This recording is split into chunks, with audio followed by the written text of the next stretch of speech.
Bonjour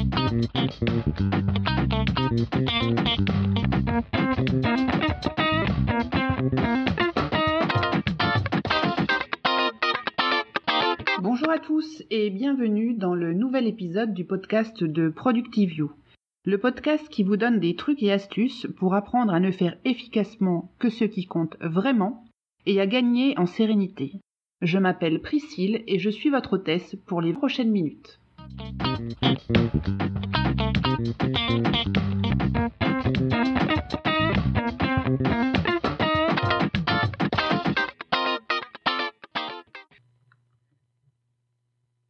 Notre émission du jour va se découper en 3 parties. Une première partie où je vais vous parler d'Evernote et comment l'utiliser pour préparer ses vacances. Une seconde partie où je vous lirai une nouvelle, ou un essai plutôt, de l'auteur Tim Kreider dont je vous ai déjà parlé dans le tout premier épisode de ce podcast. Et enfin une troisième partie sur comment rédiger des mails efficaces. Commençons tout de suite par l'utilisation d'Evernote pour préparer ses vacances. Je suis une grande adepte d'Evernote. Si vous connaissez le blog productivio.com, vous avez déjà pu lire certains posts où je parle abondamment d'Evernote et de l'utilisation que j'en fais. J'ai déjà d'ailleurs rédigé un article complet qui s'appelle Evernote, l'utiliser à la maison si vous voulez avoir un peu plus d'informations.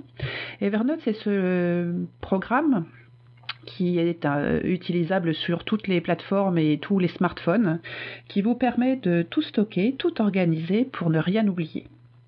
Aujourd'hui, un article spécial sur comment l'utiliser pour les vacances et la préparation des vacances. C'est vrai que dans quelques semaines, nous serons sur le chemin de vacances bien méritées, et donc je vous propose quelques astuces pour pouvoir donc stocker facilement tous les documents dont on peut avoir besoin quand on part en vacances. Vous pouvez ainsi stocker sur Evernote toutes les confirmations de réservation que vous avez reçues, que ce soit pour votre hôtel, un gîte, un camping, bref, tout ce qui se confirme par email. Vous pouvez faire suivre ces emails depuis votre boîte personnelle directement sur votre Evernote, les taguer avec, hôtel, vacances, comme vous le souhaitez, et ainsi les retrouver très facilement. C'est valable aussi pour tout ce qui est billets électroniques, avion ou bien train.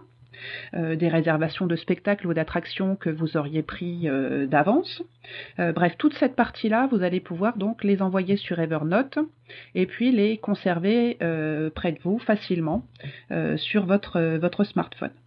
Quand on part en vacances, on a aussi besoin d'avoir près de soi un certain nombre de documents officiels et une bonne technique, notamment pour se prémunir en cas de vol par dégradation de ses biens, c'est de partir par exemple avec un scan de ses papiers d'identité, que là aussi vous pouvez faire dans Evernote, son passeport, son permis de conduire.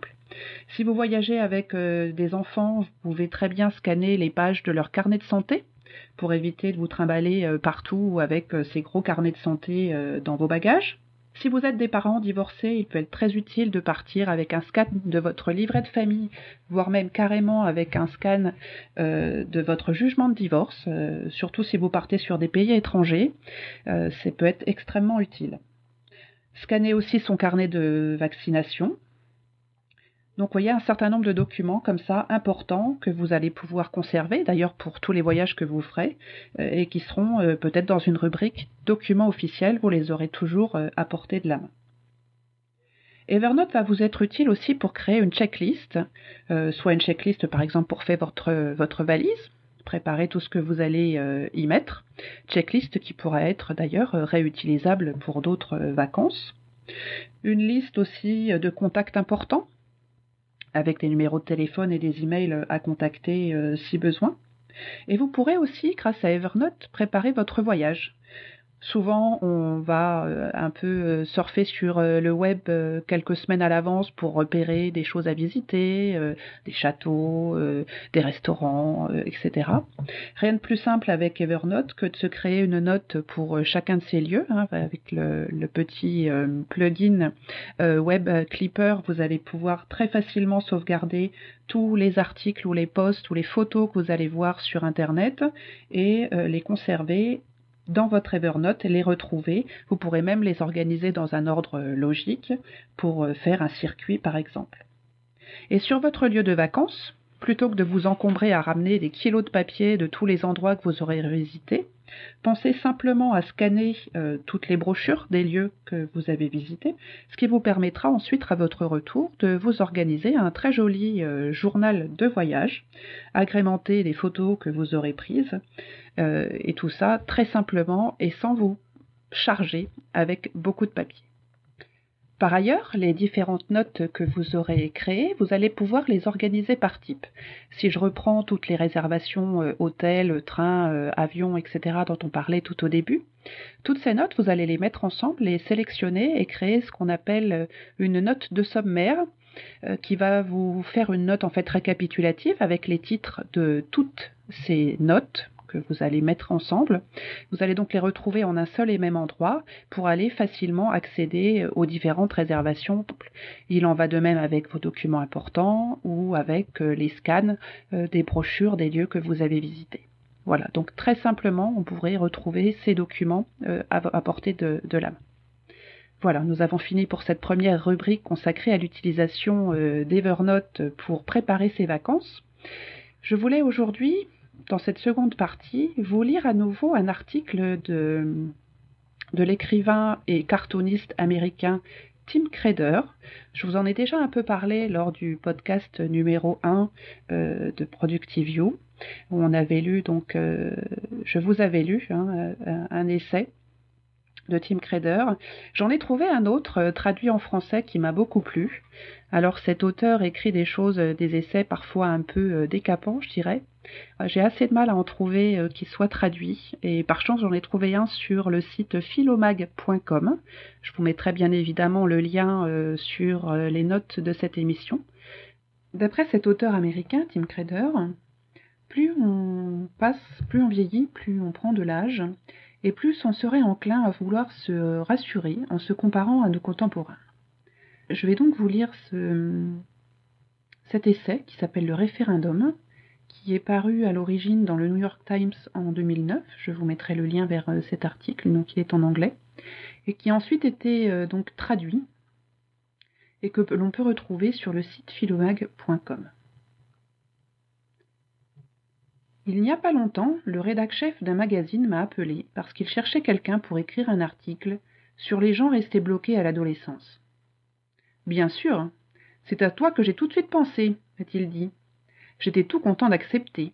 Ça pouvait être intéressant et c'était bien payé. Mais quelques heures plus tard, en y repensant, ça a commencé à me chagriner. Attends, comment ça tu as pensé à moi, bien sûr ? Il faut préciser que le rédac-chef en question est un vieux copain de fac. Aujourd'hui, c'est un homme respectable, propriétaire de son appartement, chef de famille, tout ce que je ne suis pas. C'est pour ça que je ne pouvais pas m'empêcher de me demander s'il n'y avait pas un soupçon de condescendance dans sa proposition. Est-ce qu'il me voyait comme un irresponsable, un homme enfant, et non comme la personne accomplie que je suis devenue, un homme dont les dessins appréciés par des hordes d'admirateurs l'ont rendu riche à milliers ? Un homme qui est avec le même chat depuis 17 ans ? Je veux dire, lui, c'est quand même le même type qui m'a cassé la clavicule avec un sabre laser en plastique. Et aujourd'hui, il me considère comme un cas d'espèce quand on parle d'adolescence attardée ? Ce genre de susceptibilité déplacée, on me propose de me payer pour ce que j'écris et moi je me sens insultée, est un symptôme d'un phénomène très répandu que j'appelle le référendum. Le référendum est un marqueur typique, mais pas exclusif, de l'âge mûr. De ce moment où les gens, de plus en plus conscients de leur finitude, des limites imposées par les choix qu'ils ont faits et du rétrécissement de leur champ des possibles, se mettent à évaluer la vie des autres pour en tirer des conclusions qui vont de l'envie au mépris. Le référendum peut empoisonner à petit feu les amitiés les plus fortes et les plus évidentes, semer la discorde entre ceux qui sont en couple et les célibataires, ceux qui ont des enfants et ceux qui n'en ont pas, ceux qui restent au foyer et ceux qui misent tout sur leur carrière. Le nombre incomparable de possibilités qui s'offrent à nous aujourd'hui ne fait qu'aggraver le phénomène. Il y a seulement quelques décennies, la marche à suivre était la même pour tout le monde. Un métier ou l'entretien du ménage, le mariage, les enfants. Mais de nos jours, nous n'en finissons pas de mesurer la justesse de nos décisions à l'aune de celles des autres, d'essayer de nous rassurer à leurs dépens, de nous convaincre que nous sommes dans le bon camp, que nous sommes bien en train de gagner. C'est peut-être moins flagrant qu'un antagonisme de classe, mais c'est tout aussi aigu parce que beaucoup plus direct. À part à la télé, le spectacle des privilèges dont jouissent les heureux de ce monde nous est généralement épargné. On ne sait pas ce que l'on perd. En revanche, on déjeune tous avec des gens avec qui on est allé à l'école, qui conduisent le même genre de véhicule, qui vivent dans les mêmes quartiers que nous, et dont les vies nous paraissent pourtant aussi exotiques que celles de Kim Jong-il ou Keith Richards. Je suis d'autant plus sensible à ce phénomène que ma vie est très différente de celle de la plupart de mes pairs. La quarantaine, jamais mariée, pas d'enfants. L'autre jour, je dînais avec de vieux amis qui ont 2 enfants en bas âge. Quand je leur ai dit ce que je faisais de mes samedis à New York, les mots croisés du Times, la brofante du quartier, le pont de Brooklyn à vélo, ils m'ont regardé comme si je leur racontais mes faits d'armes contre les impitoyables hommes calamars de la planète Neptune. La quantité obscène de temps libre à ma disposition devait leur sembler proprement surréaliste. Eux, leurs samedis sont déjà réservés pour les 1000 semaines à venir. Mais ce qu'ils sont loin d'imaginer, c'est qu'on puisse avoir du temps à tuer et du mal à remplir les heures. D'ailleurs, ce problème leur paraîtrait sans doute à peu près aussi bouleversant que l'obésité morbide aux gens qui meurent de faim. Mes amis mariés sont assez nombreux à suivre le feuilleton de ma vie sentimentale. La dite vie sentimentale a donné lieu à quelques anecdotes amusantes, c'est vrai. Mais si les bonnes histoires faisaient les histoires heureuses, ça se saurait. Certains fantasment ma liberté d'une façon un peu abstraite et voient la vie de célibataire comme un genre de grand buffet pornographique. Mais je doute que beaucoup d'entre eux choisiraient d'échanger leur place contre la mienne. La nouveauté sexuelle et l'exaltation qui va avec leur manquent peut-être. En revanche, la comédie des rencontres ratées et des plans arrangés n'a jamais manqué à personne. C'est avec la même ambivalence que moi, je considère leur vie privée plus conventionnelle. Comme tout le monde, j'ai vu des mariages qui m'auraient soufflé dans les 12 heures l'envie d'aller me pendre discrètement. Mais chez d'autres, j'ai envié la complicité, la loyauté, l'expérience irremplaçable de dizaines d'années partagées. Note à l'attention de mes amis mariés, votre couple fait partie de ces derniers. Ce n'est pas comme si on était moins seul juste parce qu'on est marié, m'a rappelé une amie qui voulait me tenir à l'abri de l'idéalisation de la vie conjugale. Sur le coup, j'ai un peu eu l'impression d'entendre un riche expliquer à un pauvre que l'argent ne fait pas le bonheur, même si, dans le fond, je comprends ce qu'elle voulait dire. Je sais aussi qu'entre amis, il arrive qu'on se mente pour la bonne cause. C'est comme ça qu'on se retrouve à raconter que le mariage ne rend pas moins seul ou que le célibat n'est pas plus fun. Avec les enfants, le fossé se creuse encore. La plupart de mes amis mariés ont désormais des enfants, ce qui engendre apparemment des satisfactions inexprimables et, comme les mystères d'une secte gnostique, incommunicables aux non-initiés. Ils se revendiquent plus heureux et plus complets que jamais ils ne l'ont été.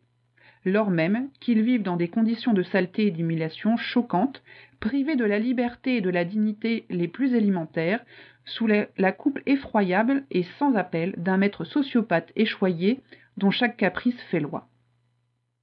Note à l'attention de mes amis qui ont charge de famille, je fais ici référence à d'autres enfants, pas aux vôtres. Ils sont sur les nerfs, hagards, complètement harassés, traversent leur journée avec un déficit de sommeil de 3 ans et se plaignent d'être enfermés dans leur vie comme s'ils n'avaient pas librement consenti. Il y a peu de temps, alors que je passais quelques jours chez des amis qui ont une petite fille, on m'a confié d'un air là qu'il fallait encore faire une machine de linge pipi. Est-ce que j'avais des affaires à mettre à la lessive ? En toute spontanéité et sans aucune intention de faire le malin, j'ai répondu « Rien qui aille avec le linge pipi ». Si on devait traduire le regard que m'a lancé mon ami, ça donnerait « Oh, monsieur est trop précieux et trop délicat pour donner à laver ses beaux habits avec le linge pipi d'une petite fille ». Je suppose que j'aurais dû répondre « Non merci ». Ça aurait été plus élégant. J'avais déjà remarqué que les parents de jeunes enfants prennent un malin plaisir à parler de ce qu'ils s'obstinent à appeler, même en présence d'autres adultes, le pipi et le caca. Un peu comme des vétérans qui échangeraient des anecdotes atroces devant des civils horrifiés. Un autre ami, qui a lui aussi des enfants en bas âge, m'a expliqué que la disparition de la gêne à évoquer nos fonctions corporelles est plus